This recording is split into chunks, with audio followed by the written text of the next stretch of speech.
Today we are going to study about the topic tissues. What are tissues? Tissues are a group of cells with similar shape and function. They form a cellular organizational level which is intermediate between the cells and the organ system. Organs are then formed by combining the functional groups of multiple tissues.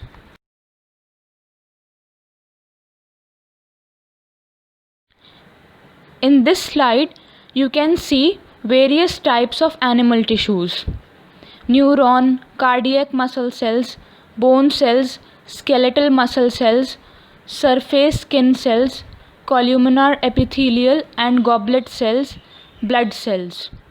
When various cells are combined, tissues are formed. Now I am going to classify animal tissues. Animal tissues are broadly grouped into four types: connective tissues, muscle tissues, nervous tissues, and epithelial tissues. The collection of tissues are joined in structural units to serve a common function of organs. The main purpose of these four types of tissues differs depending on the type of organism. For example, the origin of the cells comprising a particular tissue type also differs.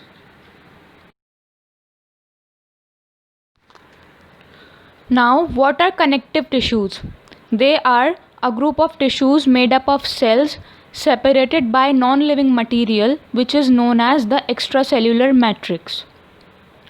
This tissue gives shape to the organs and holds them in place. For example, blood, bone, tendon, adipose, ligament, and areolar tissues. Connective tissues are further bifurcated into three categories, namely fibrous connective tissue, fluid connective tissue, and skeletal connective tissue. What are the functions of these connective tissues? Connective tissues helps in insulating as in it prevents the loss of heat. They help in binding the organs together and provide support. They protect against the invasions of pathogens by their phagocytic activity. Or in other words, it ingests the harmful outside and foreign material. It provides shape to the body, conserves body heat, and also stores energy. And lastly, it is involved in transportation of nutrients, hormones, gases, wastes, and other substances within the body. Muscle tissues. They are broadly involved in producing force and generating motion, either for the locomotion or for the movement within internal organs. They are further bifurcated into three types. Skeletal muscles. They are typically attached to our bones. Cardiac muscle. These types are found in our heart. Visceral or smooth muscle. They are found in the inner walls of organs. What are the functions of muscle tissues? Muscle tissues are associated with their movements, including walking, running, lifting, chewing, picking, and dropping objects. And the other major functions are: they help in maintaining an erect position or posture. They help in the constriction of organs and blood vessels.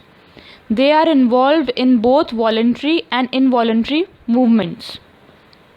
We can classify the types of muscle tissues as per their type of movements. For example, skeletal muscles would be involved in voluntary movements, and cardiac muscles, which are found in our heart, are involved in involuntary movements.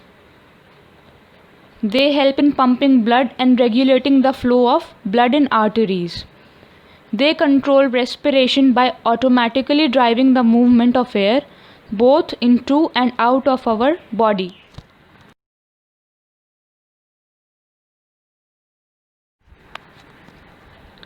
Now, nervous tissue. They are the main tissue components of the brain and spinal cord in the CNS, that is the central nervous system, while in the PNS, that is the peripheral nervous system, the neural tissue or the nervous tissue forms the cranial nerves and spinal nerves. Now, what are the functions of nervous tissues? The nervous tissue forms the communication network of the nervous system and is important for information processing. The other major functions are response to stimuli, stimulating and transmitting information within the body. It plays a major role in emotions, memory, and reasoning, processing of these things, maintaining stability, and creating an awareness of the environment. Nervous tissue is also involved in controlling and coordinating many metabolic activities.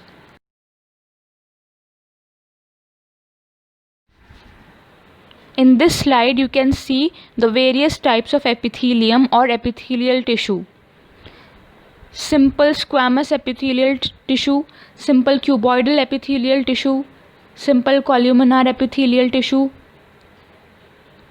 transitional epithelial tissue.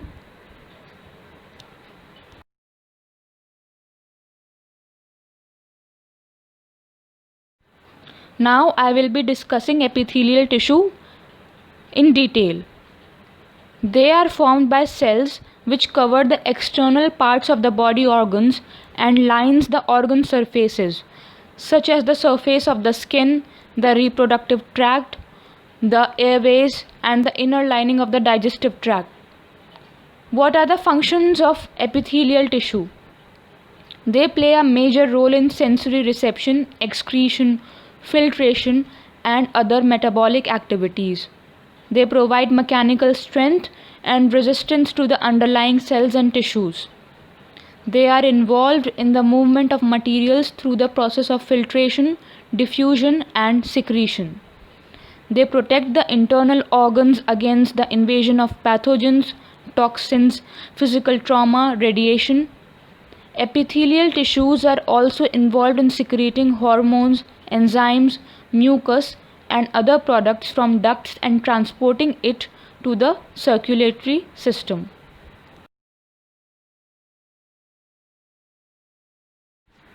That's all for today. Thank you.